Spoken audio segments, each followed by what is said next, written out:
Vam néixer el 2016 amb una vocació de portar el que és la fabricació additiva a la indústria. Ja fa molts anys que s'han desenvolupat tecnologies i materials que poden fer peces que són aptes per la indústria, per donar-li un ús industrial. Aquesta és una bona oportunitat per nosaltres, que som una empresa d'aquí, i veure què podem aportar, no? De la mà de Renfe, que és un expert, òbviament, que és el seu món.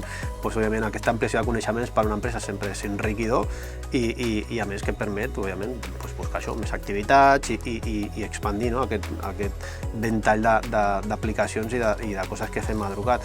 Al final, com comentava al principi, nosaltres el que volem fer, igual que hem fet amb altres indústries, és aquest acompanyament per dissenyar un centre propi.